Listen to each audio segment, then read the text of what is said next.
Hello everyone, एक बार फिर से आप सभी का स्वागत है आज़ाद यूपीएससी एकेडमी के करंट अफेयर विशेषांक में। करंट अफेयर्स के अंतर्गत आज हम आत्मनिर्भर भारत की संकल्पना को यहाँ पर 5वें पार्ट में एंटर कर गए हैं और अंतिम पार्ट में हम कुछ चीज़ों को लेकर स्टडी करेंगे। तो आइए आज समझने की कोशिश करते हैं आज का जो 5वां पार्ट है आत्मनिर्भर भारत का, इसमें क्या विशेष है। तो इसमें देखें सरकारी सुधार और सहायक उपाय। तो मुख्यतः सरकारी सुधार क्या क्या किए हैं, सरकार के स्तर पर चाहे राज्य सरकार हो या केंद्र सरकार हो, वहाँ पर किस तरीके के सुधारों को लेकर आया गया है, प्रशासनिक प्रक्रियाओं में क्या सुधार लेकर आया गया है, उससे संबंधित जो भी कार्यवाही करनी है, जो भी कार्य करने हैं, उनको लेकर यहाँ पर 5वें पार्ट में यहाँ पर डिस्क्राइब किया गया है। और एट द लास्ट फिर यहाँ पर पिछले 4 पार्ट में वहाँ पर उन्होंने समरी दे दी है किस किस क्षेत्र में क्या क्या वहाँ पर उन्होंने आवंटन कर रखा है। तो चलिए देखते हैं कि इन सभी स्थितियों में 5वें पार्ट में सरकारी सुधारों को लेकर जो भी सरकार के द्वारा उपाय बताए गए हैं वो क्या क्या हैं।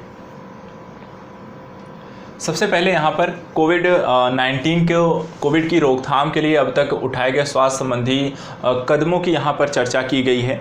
तो कोविड क्योंकि प्रसार अभी तक लगातार फैल रहा है और बहुत तेज़ी से संख्या बढ़ रही है, इसको लेकर मई में जो भी दिशा निर्देश जारी किए गए हैं उसमें देखते हैं तो पहले से घोषित 15,000 करोड़ की जो योजनाएं हैं उनकी चर्चा की गई है, जिसमें से राज्यों को 4,113 करोड़, आवश्यक वस्तुओं के तहत 3,750 करोड़, परीक्षण प्रयोगशालाएँ और किट के रूप में 550 करोड़, प्रधानमंत्री गरीब कल्याण योजना के तहत स्वास्थ्य प्रोफेशनलों के लिए प्रति व्यक्ति 50 लाख रुपए का बीमा शामिल है। तो यहाँ पर ये पहले से घोषित योजनाएं हैं जो पिछले हम टॉपिक्स में पढ़ चुके हैं। ये सारी चीज़ राज्यों को अर्थात 15,000 करोड़ की योजनाएं कोविड-19 के लिए जारी की गई हैं। आईटी का उपयोग कैसे किया गया है, क्योंकि आईटी अपने आप में एक काफ़ी इम्पॉर्टेंट सेक्टर है वर्तमान समय की आवश्यकताओं की पूर्ति के संदर्भ में, सूचनाओं के संचार और संप्रेषण के संदर्भ में।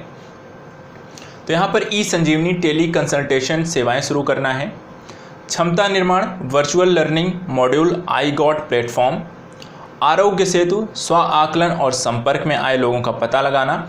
तो यहाँ पर 3 अलग अलग चीज़ें शुरुआत की गई हैं। एक आरोग्य सेतु जिसके माध्यम से आसपास के क्षेत्रों में किस तरीके से कोविड-19 का दौर है, क्या कहाँ पर कैसा और क्षेत्र है, रेड जोन है या ऑरेंज जोन है या ग्रीन जोन है, तो उनको वहाँ पर पता लगाना। इसके अलावा क्षमता निर्माण के लिए यहाँ पर वर्चुअल लर्निंग मॉड्यूल विकसित करना है, जिसके लिए आई गॉट प्लेटफॉर्म लेकर आया गया है कि वहाँ पर सरकार के द्वारा वहाँ पर किस तरीके से लोगों को डेवलपमेंट कैसे, स्किल को कैसे आप डेवलपमेंट कर सकते हैं। तो ऑनलाइन वहाँ पर इसके माध्यम से आपको लोगों को संपर्क में लाया जाएगा ऐसे व्यक्तियों के जो कि वहाँ पर किसी विशेषज्ञ की तरह कार्य कर रहे हैं अलग अलग क्षेत्रों में, और वो आपको वहाँ पर डेवलप करेंगे, आपकी क्षमताओं को वहाँ पर विकास करेंगे। और वो दोनों लोग किस प्लेटफॉर्म पर जुड़ेंगे उसके लिए आई गॉट प्लेटफॉर्म है। इसके अतिरिक्त ई संजीवनी टेली कंसल्टेशन सेवाएं शुरू करना है, जिसके माध्यम से लोगों को मेडिकल संबंधी जो भी सुविधाएं हैं वो वहां पर उपलब्ध करानी है। स्वास्थ्य कर्मियों के संरक्षण को लेकर भी सरकार के द्वारा कुछ उपाय किए गए हैं। स्वास्थ्य कर्मियों का संरक्षण इसलिए ज़रूरी है क्योंकि वर्तमान समय में सबसे ज़्यादा जो समस्याप्रद स्थिति है उन्हीं की है। कोविड-19 के लोगों का ख्याल रखते रखते या उनका इलाज करते करते वो भी वहाँ पर लगातार संक्रमित हो रहे हैं। ऐसी स्थिति में यहाँ पर महामारी रोग अधिनियम में संशोधन किया गया है। पीपीई के लिए पर्याप्त व्यवस्था की जा रही है। राज्य से बढ़कर अब तक 0 से बढ़कर अब तक 300 से भी अधिक घरेलू निर्माता इसमें जुड़ चुके हैं। तो यहाँ पर अब तक जो भी पीपीई किट के निर्माण को लेकर 300 से ज़्यादा लोग यहाँ पर कार्य कर रहे हैं। पहले ही आपूर्ति की जा चुकी पीपीई की 51 लाख, N95 की 87 लाख और HCQ टैबलेट के 11.08 करोड़ टैबलेट हम पहले से ही निर्माण कर चुके हैं। तो स्वास्थ्य के क्षेत्र में भी यहाँ पर महामारी रोग अधिनियम में संशोधन करना हो या फिर यहाँ पर पीपीई की पर्याप्त व्यवस्था को लेकर घरेलू निर्माताओं को वहाँ पर आगे बढ़ना की स्थितियों को देखा गया हो और उससे संबंधित जो भी पहले से डेवलप हो चुकी या वितरित की जा चुकी सुविधाएं हैं उनका वर्णन है। तो ये कोविड-19 की स्थितियों से हम परिचित हो गए। कोविड-19 को लेकर सरकार के द्वारा क्या क्या सहयोग किया गया है स्वास्थ्य के क्षेत्र में, स्वास्थ्य कर्मियों के लिए राज्यों को वहाँ पर राज्यों का जो भी आवंटन है, साथ ही आईटी सेक्टर का किस तरीके से उपयोग किया गया है। अब बात आती है कारोबार में सुगमता के लिए गवर्नेंस में सुधार की बात की गई है। तो कारोबार में सुगमता के लिए गवर्नेंस में क्या सुधार किए गए हैं।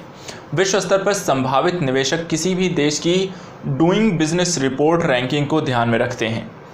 तो मूलतः क्या है कि वर्तमान समय में जो भी निवेशक होता है वो आपके यहाँ निवेश किस आधार पर कर रहा है, ईज़ ऑफ डूइंग बिजनेस का जो रिपोर्ट आती है उनके आधार पर, और जिस देश में यहाँ पर जो इसकी रैंकिंग अच्छी होती है वहाँ पर निवेशक आकर्षित होते हैं निवेश करने के लिए।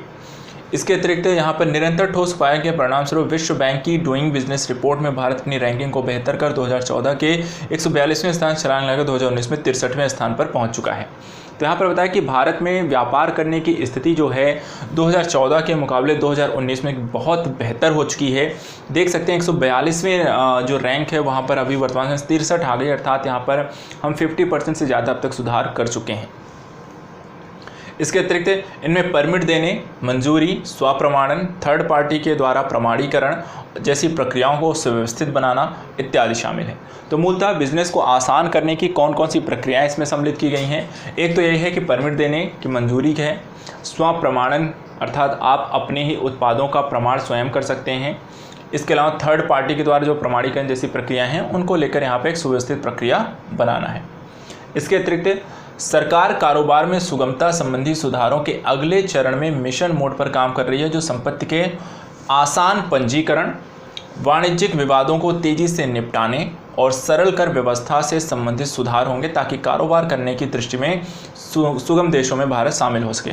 तो कारोबार में सुगमता को लेकर भारत सरकार के द्वारा जो प्रयास किए जा रहे हैं, जैसे आसान पंजीकरण जो संपत्ति को लेकर है, वाणिज्यिक विवाद को निपटाने को लेकर है, साथ ही एक सरल व्यवस्था को अपनाली करना है जिससे कारोबार करना आसान हो जाए। भारत में ऐसा लगे कि भारत में व्यापार करना आसान हो गया है, और वो तभी लगेगा जब वहाँ पर जो समस्याएं आती हैं आप उनको सॉल्व करने के लिए बेहतर उपाय करें।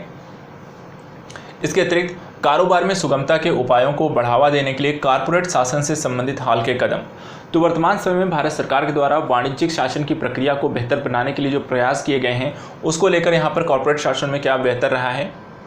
2018 में यहाँ पर कंपनी कानून से संबंधित कई डिफ़ॉल्ट या चूक को अपराध की श्रेणी से बाहर करने के लिए पहले चरण में 16 कंपाउंडेबल अपराधों को एवं एक आंतरिक अधिनिर्णय और दंड व्यवस्था स्थानांतरित कर दिया। तो यहाँ पर अगर हम देखें तो कुछ नई चीज़ों का डेवलपमेंट की गई। किसकी? 16 कंपाउंडेबल अपराधों को एक आंतरिक अधिनिर्णय और दंड व्यवस्था के अंतर्गत रूपांतरित कर दिया। जो अलग अलग प्रकार की प्रक्रियाएं थी, व्यवस्था थी, विवाद थे, उनको एक ही जगह पर लेकर आया गया है। इसके अतिरिक्त एकीकृत वेब आधारित निगमन फॉर्म इलेक्ट्रॉनिक तरीके से आप यहाँ पर कंपनी के गठन का सरलीकृत प्रारूप स्पाइस को पेश किया गया है, जो केवल एक ही फॉर्म के माध्यम से विभिन्न मंत्रालयों और राज्य सरकार की 10 सेवाओं को समाहित किया जाता है। मूलतः क्या होता है, किसी भी प्रकार की कंपनी को यदि आपको स्थापित करना है तो वहाँ पर उसके लिए आपको अलग अलग मंत्रालयों के चक्कर लगाने पड़ते हैं। उनको वहाँ पर उनके लिए फॉर्म फिलअप करना, उनको अनुमति लीजिए, फिर दूसरे मंत्रालय के पास जाइए, उनकी अनुमति लीजिए। उस समस्याओं का यहाँ पर समाधान किया गया है। और उसके समाधान कैसे किया गया है? सिर्फ यहाँ पर अलग अलग मंत्रालयों की जो भी किसी भी उद्योग को ज़रूरत पड़ती है उनको एक ही फॉर्म्स के माध्यम से उसकी अनुमति दे दी जाएगी, और वो एक ही फॉर्म आप भरकर वहाँ पर व्यापार को प्रक्रिया को वहाँ पर आसानी से प्रारंभ कर सकते हैं। इसके अतिरिक्त स्वतंत्र निदेशकों का डेटा बैंक लॉन्च किया गया है। तो डेटा बहुत ज़रूरी है वर्तमान समय, और अगर आपके पास डेटा होगा तो वहाँ पर चीज़ें काफ़ी बेहतर हो जाएंगी। कंपनी अधिनियम 2013 के तहत 14,000 से भी अधिक अभियोगों को वापस लिया गया है। तो वर्तमान समय में भारत सरकार के द्वारा जो अलग अलग कानून या मुद्दे जो चल रहे थे, वहाँ पर काफ़ी सारे लंबित मामले थे, उनको भी यहाँ पर काफ़ी सारे मामलों को भारत सरकार के द्वारा वापस लिया गया है। तो कारोबार को कैसे बेहतर बनाना है, इसको लेकर यहाँ पर प्रयास किए जा रहे हैं। इसी के लिए यहाँ पर कुछ अन्य कदमों की भी चर्चा इसमें कॉर्पोरेट शासन के तहत की गई है, जैसे कि यहाँ पर पार्टी लेन देन से संबंधित प्रावधानों को तर्कसंगत बनाने की बात कही गई है। साथ ही कोविड-19 के दौरान समय पर उठाए गए ठोस कदम कंपनी अधिनियम 2013 के विभिन्न प्रावधानों के तहत अनुपालन का बोझ कम होगा। दूसरा, इसके साथ ही कंपनियां डिजिटल इंडिया की क्षमता का प्रयोग कर अपने बोर्ड की बैठकें, EGM, AGM और राइट्स इशू का संचालन कर सकती हैं। तो यहाँ पर मूलतः क्या है, लॉकडाउन के कारण सभी प्रकार की गतिविधियाँ बंद हो गई हैं। तो यहाँ पर कहा गया है कि जो भी आपको कह सकते हैं कंपनियों को लेकर संचालन करना है, मीटिंग करनी है या फिर कोई चीज़ों को जारी करना है, तो उसके लिए आप किसका प्रयोग करें? डिजिटल इंडिया का। अर्थात वहाँ पर इलेक्ट्रॉनिक माध्यम से, ऑनलाइन माध्यम से और वीडियो कॉलिंग है, उसके माध्यम से आप अपनी चीज़ों, मीटिंग जो भी है उसको आप संचालित करें। इसके अतिरिक्त IBC 2016 की शुरुआत से लेकर अब तक सुलझाए गए 221 मामलों में 44% रिकवरी हासिल की गई है। तो भारत सरकार ने जो भी इंसॉल्वेंसी एंड बैंक्रप्सी कोड लेकर आए थे उसके माध्यम से अब तक यहाँ पर 44% रिकवरी हासिल की गई है। साथ ही दाखिल किए गए कुल दावे में से 4.13 लाख करोड़ रुपए प्राप्त किए गए हैं। वसूली की जाने वाली 1.184 लाख करोड़ रुपए हैं। तो यहाँ पर काफ़ी सारे जो दावे हैं, इतने दावे दाखिल किए गए जिसमें से इतने की प्राप्ति हो गई। IBC के तहत यहाँ पर कुल 5.01 लाख करोड़ रुपए की राशि वाले 13,556 मामलों की IBC के प्रावधान के तहत दाखिल करने से पहले ही 29 फरवरी 2020 तक वापस ले लिया गया। तो यहाँ पर कितने मामले दायर किए गए, उससे कितनी राशि प्राप्त हुई, कितनी उनको वहाँ पर मामले की जो मामले दायर किए गए उनकी राशि क्या थी, उनमें से उनको कितनी की प्राप्ति हो चुकी है, और साथ ही यहाँ पर ऐसे कितने मामले हैं जिनको दायर करने से पहले उन्हें वापस ले लिया गया था, तो उनकी सारी जानकारी यहाँ पर दी गई है। तो इंसॉल्वेंसी बैंक्रप्सी कोड के अंतर्गत जो भी प्रावधान किए गए, जो भी डेवलपमेंट हुई हैं, उसका क्या फ़ायदा हुआ है उसके बारे में जानकारी दी गई है। इसके अतिरिक्त प्रौद्योगिकी चालित प्रणाली, कोविड के दौरान ऑनलाइन शिक्षा। वर्तमान समय में कोविड का असर ऐसा नहीं है, कोई भी सेक्टर अछूता नहीं है जिसमें शिक्षा भी अछूती नहीं है। जैसे आप लोगों को जो भी कंटेंट है वो वर्तमान समय में टीचरों के द्वारा अलग अलग माध्यमों से वहाँ पर वीडियो रिकॉर्डिंग की जाती है, और उसको रिकॉर्डिंग के पश्चात उसको जो भी प्लेटफॉर्म है, यूट्यूब है या फिर अन्य जो भी सिस्टम है, ऑनलाइन सिस्टम है, बैचेज़ हैं, उनमें वहाँ पर आपको डिलीवर की जा रही है। इसी तरीके से शिक्षा को लेकर इंटरनेट के माध्यम का प्रयोग किया जा रहा है। स्कूलों को, विश्वविद्यालयों की शिक्षा को वहाँ पर इसी के माध्यम से संचालित किया जा रहा है। तो उसी के बारे में यहाँ पर सारी जानकारी दी गई है। इंटरनेट की सुविधा जिनके पास नहीं है उन्हें सहयोग और उन तक पहुँच के लिए स्वयं प्रभा DTH चैनल की सुविधा दी गई है। कि क्या सुविधा है, जिनके पास इंटरनेट नहीं है वो किस चैनल का प्रयोग कर सकते हैं शिक्षा के लिए, स्वयं प्रभा DTH चैनल की सुविधा दी गई है। विद्यालयी शिक्षा के लिए 3 चैनल पहले से परिचालन में, अब अन्य 12 चैनल जोड़ दिए गए हैं। तो विद्यालय से संबंधित जो शिक्षाओं को प्रोवाइड कराने के लिए जिनके पास सुविधा स्वयं इंटरनेट इत्यादि की नहीं है, उनके लिए भारत सरकार ने अब तक पूरे 12 चैनल यहाँ पर ओपन कर दिए हैं, जिनका संचालन यहाँ पर स्वयं प्रभा DTH चैनल की सुविधा के माध्यम से किया गया है।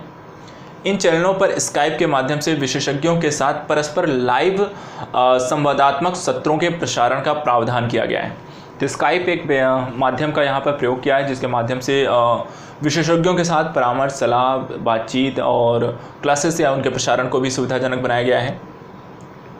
चैनलों की पहुंच बढ़ाने और शैक्षणिक वीडियो सामग्री के प्रसारण के लिए टाटा स्काई तथा एयरटेल जैसी निजी DTH कंपनियों से भी समझौता किया गया है। तो भारत सरकार के द्वारा यहाँ पर न सिर्फ सार्वजनिक कंपनियों को बल्कि यहाँ पर प्राइवेट कंपनियों को भी इसमें सम्मिलित किया गया है, जिसमें आपकी एयरटेल और यहाँ पर आपकी टाटा स्काई और तथा एयरटेल दोनों को इसमें सम्मिलित किया गया है। इसके अतिरिक्त स्वयं प्रभा चैनल पर भारतीय राज्यों की शिक्षा संबंधी शैक्षणिक सामग्री के प्रसारण के लिए एयर टाइम प्रतिदिन 4 घंटे साझा करने के लिए समन्वय कायम किया गया है। तो प्रतिदिन कितना घंटे आप क्लास वहाँ पर प्रोवाइड करा सकते हैं, 4 घंटे की क्लास वहाँ पर आप प्रतिदिन स्वयं प्रभा DTH पर उपलब्ध कराई जा सकती है। इसके अतिरिक्त 24 मार्च से अभी तक दीक्षा प्लेटफॉर्म पर 61 करोड़ हिट्स आए हैं। ई-पाठशाला के साथ 200 नई पुस्तकें भी जोड़ी गई हैं। तो यहाँ पर ये सारे फैक्ट इससे रिलेटेड हो गए। इसके बाद सरकारी सुधार और सक्षम बनाए गए उपायों की यहाँ पर आपको चर्चा करता हुआ टॉपिक है, जिसमें पहली चीज़ बात की गई है कि रोजगार को प्रोत्साहन देने को मनरेगा के लिए आवंटन में 40,000 करोड़ रुपए की बढ़ोतरी। कितना? 40,000 करोड़ रुपए की यहाँ पर बढ़ोतरी की गई है। 300 करोड़ मानव दिवस रोजगार पैदा किए जाएंगे।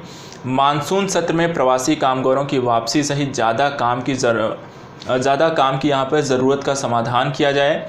बड़ी संख्या में टिकाऊ और जल संरक्षण संपदाओं की आजीविका और संपदाएं तैयार करना, ज़्यादा उत्पादन के माध्यम से ग्रामीण अर्थव्यवस्थाओं को प्रोत्साहन दिया जाए। तो मूलतः यहाँ पर मनरेगा के माध्यम से 40,000 करोड़ रुपए की जो बढ़ोतरी की गई है रोजगार प्रोत्साहन के संदर्भ में, क्योंकि कारण क्या है कि प्रवासी मजदूर एक स्थान से दूसरे स्थान जो जा रहे हैं वहाँ पर उनके लिए रोजगार के अवसर क्या हैं, कैसे वो अपना जीवन यापन करेंगे और कैसे उनका उपयोग करके हम अपनी अर्थव्यवस्था को त्वरित गति से आगे कैसे बढ़ा सकते हैं। तो उसको लेकर यहाँ पर उपाय बताए गए हैं, जिसमें आपके 40,000 करोड़ रुपये, 300 करोड़ मानव दिवस रोजगार उत्पन्न करना है। साथ ही प्रवासी कामगारों की वापसी भी सुनिश्चित करनी कि मानसून सत्र में यदि वापस आते हैं तो काम को किस तरीके से वहाँ पर संयोजित किया जाएगा, और बड़ी संख्या में टिकाऊ और जल संरक्षण संपदाओं को यहाँ पर विकसित किया जाए, आजीविका संपदाएं विकसित की जाएं। ज़्यादा उत्पादन के माध्यम से ग्रामीण अर्थव्यवस्था को एक कह सकते हैं कि, क्योंकि यहाँ पर बड़ी तेज़ी से प्रवासी मजदूर जो गांव की तरफ गए हैं तो वहाँ पर उनका किस तरीके से उपयोग करना है, ऐसे उपयोग करना है कि जिसके माध्यम से वो ग्रामीण क्षेत्र में रहते हुए ग्रामीण अपनी अर्थव्यवस्था के विकास के लिए वहाँ पर योगदान दे सकें। इसके अतिरिक्त स्वास्थ्य सुधार और पहल, स्वास्थ्य सुधार और पहल के अंतर्गत क्या किया गया है, सार्वजनिक स्वास्थ्य में निवेश में बढ़ोतरी की गई है, जिसके तहत स्वास्थ्य पर सरकारी खर्च की बढ़ोतरी, ज़मीनी स्तर के स्वास्थ्य संस्थाओं में निवेश, ग्रामीण एवं शहरी क्षेत्रों में स्वास्थ्य एवं कल्याण वेलनेस केंद्रों की संख्या में बढ़ोतरी की गई है। तो मूलतः एक तरीके से यदि देखा जाए तो न सिर्फ यहाँ पर वित्तीय खर्च ज़्यादा किया गया है, बल्कि नए स्वास्थ्य केंद्रों की स्थापना की भी बात की गई है, उनमें निवेश की बात की गई है और इन्हें ग्रामीण और शहरी दोनों ही क्षेत्रों में स्थापित करने की भी बात कही गई है। इसके अतिरिक्त भविष्य में होने वाली किसी भी महामारी के लिए भारत को तैयार करना, ये एक बहुत ज़रूरी पहलू है, क्योंकि यहाँ पर मूलतः होता क्या है कि जब समस्याएं हमारे ऊपर आ जाती हैं तब हम उसकी तैयारी शुरू करते हैं, लेकिन यदि किसी प्रकार की समस्या आने से पहले ही हम उसके लिए किस तरीके से तैयार रहें उसकी यहाँ पर ज़्यादा ज़रूरत होगी और इसके लिए यहाँ पर भारत सरकार की तरफ से इस पर भी काम करना है। क्या काम होगा, संक्रामक बीमारी अस्पताल ब्लॉक सभी जिलों में होंगे। कैसे, संक्रामक बीमारी अस्पताल ब्लॉक सभी जिलों में होंगे। दूसरा, प्रयोगशाला नेटवर्क और निगरानी को मजबूत बनाना है, तो इसके लिए दो काम करने हैं, एक तो अपना एक संक्रामक बीमारी का अस्पताल हर ब्लॉक में लगाइए, दूसरा यहाँ पर प्रयोगशाला नेटवर्क और निगरानी मजबूत प्रणाली करनी है। महामारियों के प्रबंधन के लिए सभी जिला और विकासखंड स्तर की प्रयोगशालाओं और स्वास्थ्य इकाइयों में एकीकृत सार्वजनिक प्रयोगशाला जिसे भी विकसित करना है यहाँ पर, ठीक है, एक एकीकृत सार्वजनिक स्वास्थ्य प्रयोगशाला विकसित करनी है। शोध को प्रोत्साहन देना है, किसके द्वारा, ICMR के द्वारा यहाँ पर स्वास्थ्य के लिए राष्ट्रीय संस्थागत प्लेटफॉर्म विकसित करने हैं।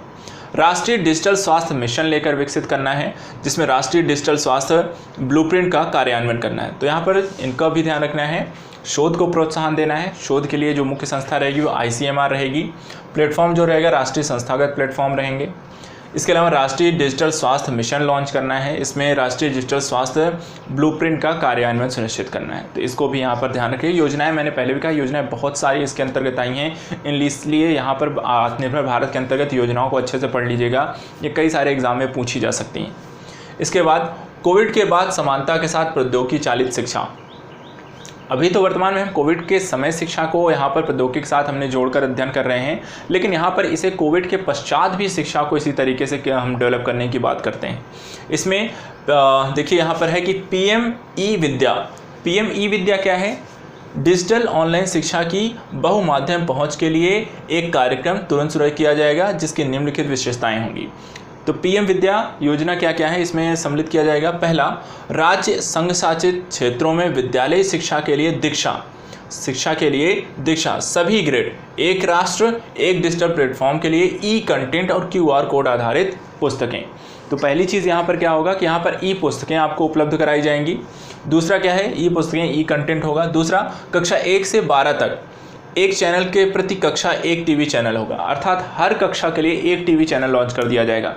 कक्षा 1 के लिए अलग होगा, 2 के लिए अलग, 3 के लिए अलग, 4 के लिए अलग। तो इस तरीके से जो बच्चा जिस क्लास में है वहाँ पर उस चैनल को वहाँ पर वो उसके माध्यम से स्टडी कर सकता है।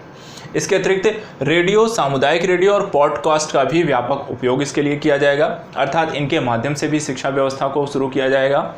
नेत्रहीन और सुनने में अक्षम लोगों के लिए विशेष ई कंटेंट जो ब्रेल लिपि में आते हैं उनको विकसित किया जाए।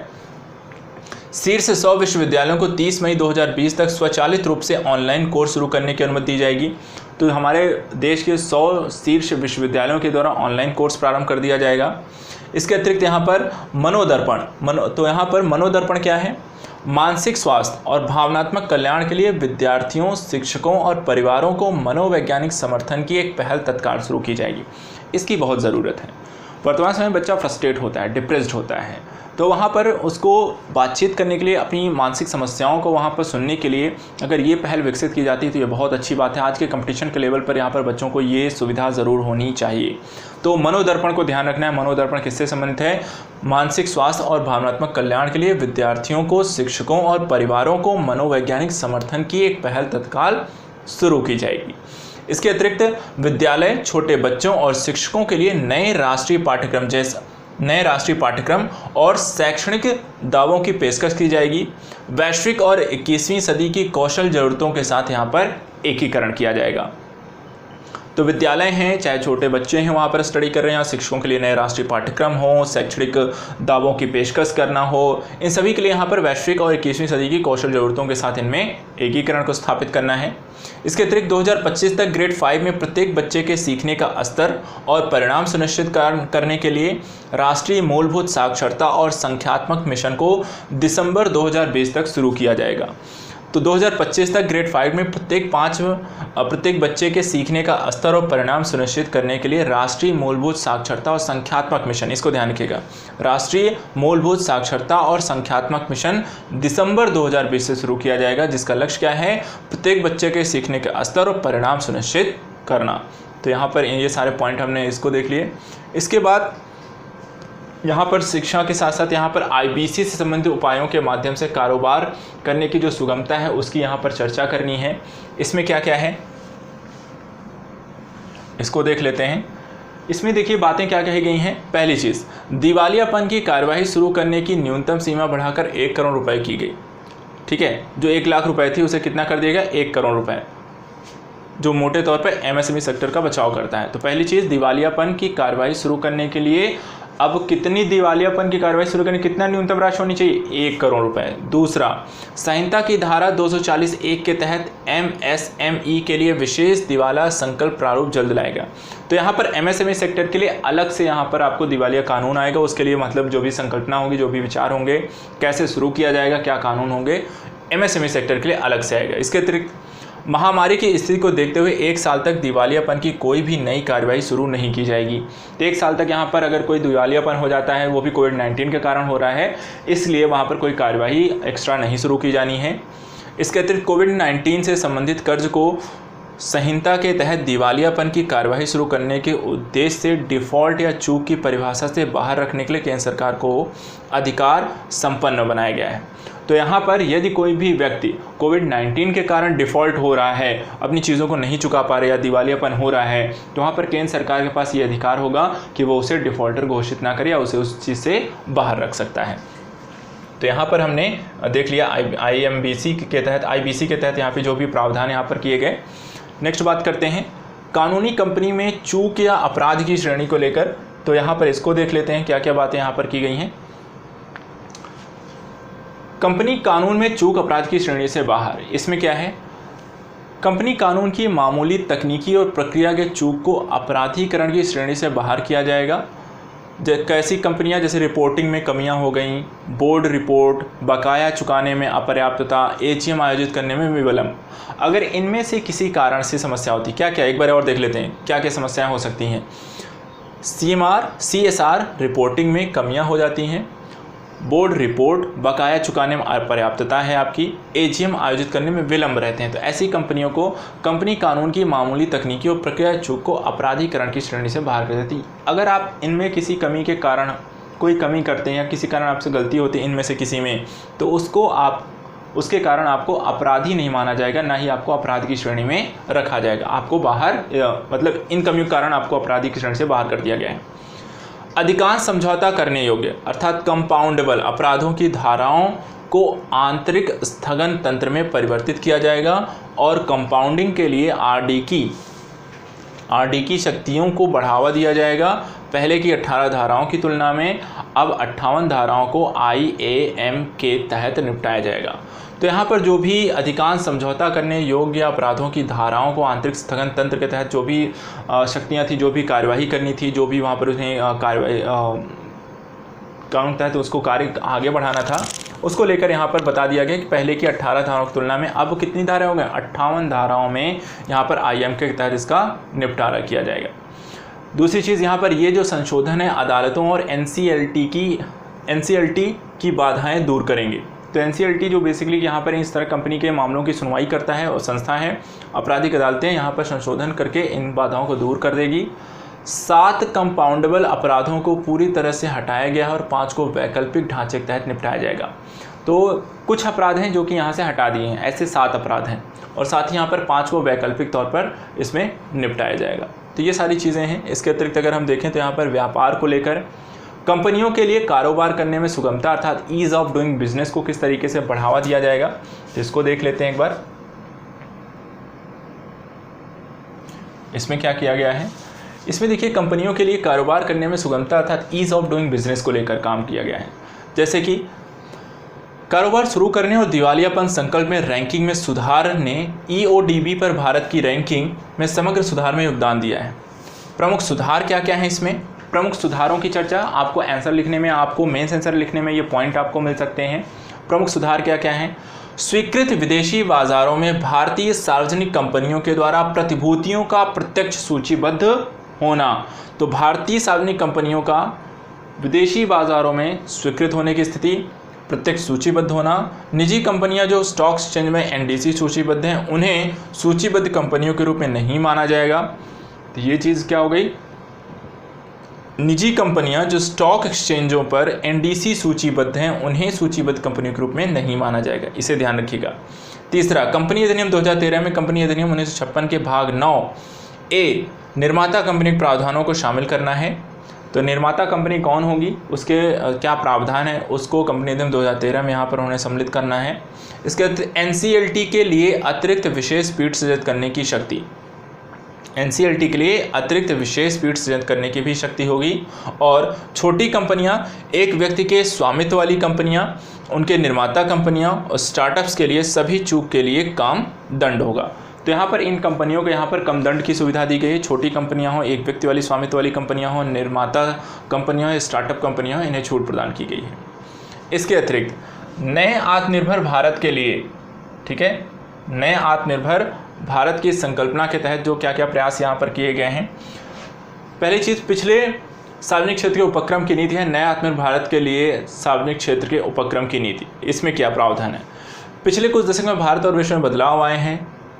क्या बदलाव आए हैं, नई सुसंगत नीति की आवश्यकता बताई गई है जिसके तहत निजी क्षेत्र के लिए सभी क्षेत्र खुले हों, सार्वजनिक क्षेत्र के जो उद्यम हैं निर्धारित क्षेत्रों में महत्वपूर्ण भूमिका निभाते रहें। सरकार की नई नीति की घोषणा जिसके द्वारा सार्वजनिक क्षेत्र में PSE की अपेक्षा रखने वाले रणनीतिक क्षेत्रों की सूची जारी की जाएगी। नए क्षेत्र कहाँ पर कौन काम करेगा, कैसे करेगा, उसकी सूची जारी करना। सामरिक क्षेत्रों में कम से कम एक उद्यम सार्वजनिक क्षेत्र में रहेगा, लेकिन निजी क्षेत्रों को भी इजाज़त दी जाएगी। तो सामरिक में निजी और सार्वजनिक दोनों काम करेंगे।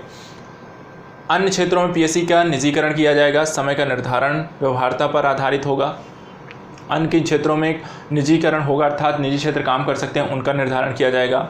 अनावश्यक प्रशासनिक खर्च को कम करने के लिए सामरिक क्षेत्रों में उद्यमों की संख्या आमतौर पर 1 से 4 होगी। अन्य एवं निजीकरण विलय कर दिया जाएगा, होल्डिंग कंपनियों के अंतर्गत लाया जाएगा। तो ज़्यादा जो खर्च है, खर्च को कम करने के लेकर भारत सरकार ने ये उपाय किए हैं। इन उपायों के अंतर्गत आपको क्या क्या करना है, इन उपायों में बोला गया है कि आप जो भी सार्वजनिक कंपनियां 1 से ज़्यादा हैं उनको वहां पर कम करना, और कम कितनी कर देना है, 1 से 4 तक करना है। उसके अतिरिक्त जो कंपनियां बचेंगी उनका या तो आप निजीकरण कर देंगे, प्राइवेटाइजेशन कर देंगे, या फिर उनको होल्डिंग कंपनियों के रूप में परिवर्तित कर देंगे। इसके अतिरिक्त राज्य सरकारों को जो सहायता दी जा चुकी है उनकी जानकारी यहाँ पर दी गई है। जैसे को यहाँ पर राज्यों की तरह केंद्र को राजस्व में काफ़ी नुकसान हो रहा है, कोविड-19 में सब लॉकडाउन हो गया है। इसके बावजूद केंद्र ने आवश्यकता की इस घड़ी में राज्यों को उदारता अर्थात वहाँ पर जो भी कर हस्तांतरण कर दिया है। कर हस्तांतरण कितना किया, 46,038 करोड़ रुपए का कर हस्तांतरण किया है। इसके अतिरिक्त केंद्र के आशंकित संसाधनों के बावजूद अप्रैल और मई में राज्यों को समय समय पर राजस्व घाटा 12,390 करोड़ रुपए दिया गया है। तो राज्यों को यहाँ पर 12,390 करोड़ का राजस्व घाटा अनुदान दिया गया है। साथ ही यहाँ पर अप्रैल के पहले सप्ताह में SDRF 11,092 करोड़ कोष निश्चित समय से पूर्व जारी किया गया है। जो भी वहाँ पर SDRF अर्थात वहाँ पर जो भी संपदा, जो भी आपदाओं को लेकर है, एक्स्ट्रा जो खर्च आपको आ रहा है उसको लेकर भारत सरकार ने 11,092 करोड़ रुपए राज्यों को जारी किए हैं। प्रत्यक्ष कोविड रोधी कार्यों के लिए स्वास्थ्य मंत्रालय से 4,113 करोड़ रुपए जारी किए हैं। केंद्र के अनुरोध पर भारतीय रिजर्व बैंक RBI ने बढ़ाया है, क्या बढ़ाया है, राज्यों के अल्पकालिक अर्थोपाय अर्थात वेज एंड मीन्स एडवांसेस की सीमा पिछले वर्ष के 70 से 60 बढ़ा दी गई है, 70 से 60% बढ़ा दी गई है। इसके अतिरिक्त आपको राज्य 14 दिन से 21 दिन तक लगातार ओवरड्राफ्ट की सुविधा का लाभ ले सकते हैं। ओवरड्राफ्ट अर्थात जितनी उनकी बैंक में जगह था जितना पैसा हो उससे ज़्यादा वो ले सकते हैं, तो ओवरड्राफ्ट की सुविधा बढ़ा दी गई है। राज्य के एक तिमाही में 32 से 50 दिन तक ओवरड्राफ्ट की सुविधा ले सकते हैं। तो तिमाही में कितना है 50, और यहाँ पर ये राज्य आई थिंक ये दिन का होगा, राज्य 14 दिन से 21 दिन तक लगातार ओवरड्राफ्ट की सुविधा ले सकते हैं। तो काफ़ी सारी सहूलियतें यहाँ पर आरबीआई के द्वारा भी इन्हें प्रोवाइड कराई गई हैं। इसके अतिरिक्त अगर हम देखें तो यहाँ पर राज्य सरकारों को अन्य कुछ सहायताएं दी गई हैं, जैसे कि वर्ष 2020-21 के लिए राज्यों की शुद्ध उधार की अंतिम सीमा 6.41 लाख करोड़ रुपए है, जो सकल राज्य घरेलू उत्पाद के 3% पर आधारित है। तो यहाँ पर एक चीज़ ध्यान रखिएगा, जो सकल राज्य उत्पाद है उसका यहाँ पर 2020-21 के लिए राज्यों की शुद्ध उधार की अंतिम सीमा 6.41 लाख करोड़ रुपए है। 6.41 लाख करोड़ रुपए राज्य उधार ले सकता है, जो कि उनकी जीडीपी का कितना हो जाएगा 3%। इसके अतिरिक्त 75% उनके लिए मार्च 2020 में अधिकृत कर दिया गया है। समय का निर्धारण राज्यों पर छोड़ दिया गया है। तो यहाँ पर इसको भी ध्यान रखना है कि जो पैसा आवंटित किया जाएगा वो मार्च तक ही इनको दे दिया गया 75% तक, और ये भी जो बाकी का है वो राज्यों पर डिपेंड है। राज्यों ने अब तक उधार की अधिकृत सीमा का केवल 14% उधार लिया है।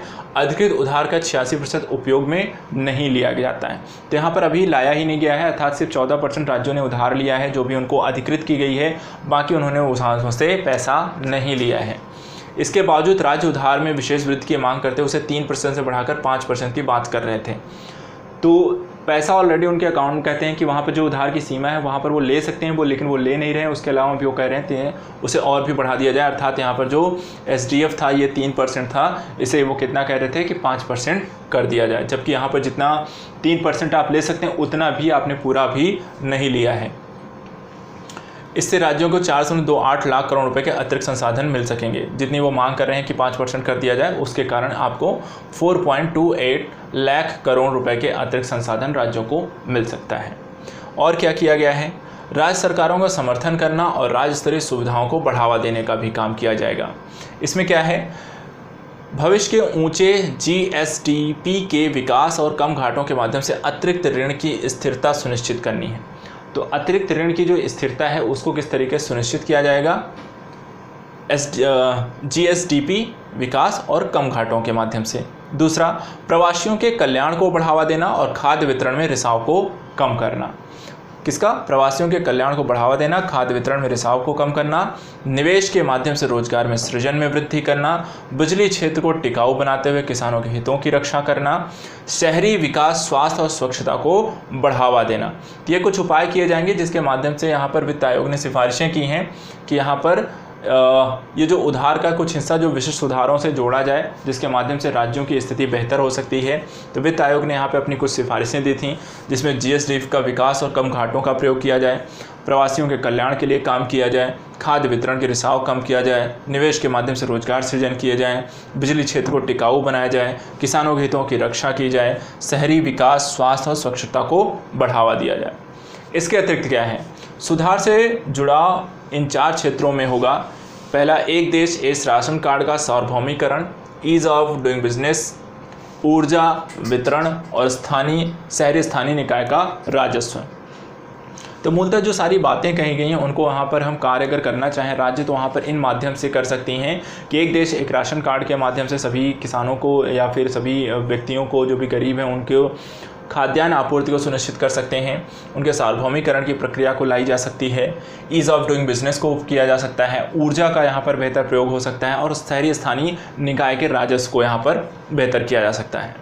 इसके अतिरिक्त एक विशिष्ट योजना व्यय विभाग द्वारा निम्नलिखित पैटर्न पर अधिसूचित की जाएगी, जिसमें क्या क्या किया जाएगा, 0.50% की बिना शर्त वृद्धि की जाएगी, 0.25% के 4 हिस्सों में 1%, जिसमें प्रत्येक हिस्सा स्पष्ट रूप से निर्दिष्ट, मापने योग्य और व्यवहार्य सुधार कार्यों से जुड़ा होगा। ठीक है, क्या क्या है, 0.25% के 4 हिस्सों में 1%, जिसमें प्रत्येक हिस्सा स्पष्ट रूप से निर्दिष्ट, मापने योग्य और व्यवहार्य सुधारों से कार्य से जुड़ा होगा। और आगे 0.50% और अगर 4 में से कम 3 सुधार क्षेत्रों को उपलब्धियां हासिल कर ली जाएं। तो यहाँ पर जो 4 सुधार यहाँ पर आपको बताए गए हैं, इनको किस तरीके से इन्वेस्टमेंट करना है, क्या योजना होगी, क्या पैटर्न होगा, उसके माध्यम से यहाँ पर ये बताया गया है कि आपको यहाँ पर ऐसे करना है। ये बाकी सारी चीज़ें अब तक हमने जो पढ़ा है उन्हीं के बारे में योजनागत स्थितियों का यहाँ पर विवरण दे रहे हैं। सिर्फ यहाँ पर डाटा है, जैसे कि मार्च 2022 तक कर रियायतों के कारण खोया राजस्व कितना खोया है, 7,800 करोड़। प्रधानमंत्री गरीब कल्याण पैकेज के रूप में कितना जारी किया गया, 1,70,000 करोड़। स्वास्थ्य क्षेत्र के लिए प्रधानमंत्री की घोषणा 15,000 करोड़। कुल कितना हो गया, 1,92,800 करोड़। इसके अलावा जो भाग 1 में संबंधित जो सारी योजनाएं थी हमने सबने पढ़ रखी हैं, तो वहाँ पर उसके अंतर्गत यहाँ पर 5,94,550 करोड़ खर्च किए गए। भाग 2 के संबंधित जो भी सारी चीज़ें हुई उसके तहत 3,10,000 करोड़ की योजनाएं हैं। भाग 3 के अंतर्गत जो घोषणाएं की गई उसके माध्यम से 1,50,000 की घोषणाएं हैं। भाग 4 और 5 के माध्यम से यहाँ पर 48,100 करोड़ की योजनाएं हैं। तो आत्मनिर्भर भारत पैकेज के द्वारा जारी किया गया कुल जो प्रोत्साहन है वो यहाँ पर अगर आप देखें तो यहाँ पर 20,97,053 करोड़ रुपए का यहाँ पर आवंटन किया गया है, जिसके माध्यम से भारत सरकार आत्मनिर्भर भारत की संकल्पनाओं को यहाँ पर पूरा किया जाना है। तो ये जो सारी चीज़ें डेवलप की गई 11,02,650 करोड़ यहाँ पर भाग 1 से 5 तक की चीज़ों को लेकर है। साथ ही ये 2 चीज़ें एक्स्ट्रा हैं, ये चीज़ अलग से हैं। क्या हैं, PMJKP सहित पूर्व के उपाय जो पिछली साइड से में हैं 1,92,800 करोड़ उसके तहत खर्च किया गया है। साथ ही RBI के जो उपाय हैं वो 8,000 करोड़ इसके अंतर्गत हैं। तो सरकार यहाँ पर इतना खर्च कर रही है किसी न किसी माध्यम से, बाकी का खर्चा यहाँ पर रिजर्व बैंक यहाँ पर ये कर रहा है, बाकी ये प्रधानमंत्री की योजना के तहत की जा रही है। तो यहाँ पर कुल खर्च यहाँ पर सारी चीज़ों को आत्मनिर्भर भारत की ये संकल्पना है जो हर एक भाग में वहाँ पर वितरण किया गया है। पैसों का वितरण किस तरीके से किया जाएगा उनको लेकर बात की गई है। तो इस तरीके से पहले से लेकर के हमने 5वें पार्ट तक की स्थितियों का यहाँ पर अध्ययन कर लिया है। इसके माध्यम से आत्मनिर्भर भारत की जो संकल्पना रही उसके तहत हर एक क्षेत्रों को लेकर, प्रशासन को लेकर सरकार के द्वारा जो भी सुधार किए गए हैं, जो भी आवंटन किया गया है, जो भी कार्य किए जाने हैं, जो भी लक्ष्य रखे गए हैं, जो भी खर्च करने हैं, उनका पूरा यहाँ पर हमने विवरण देख लिया है।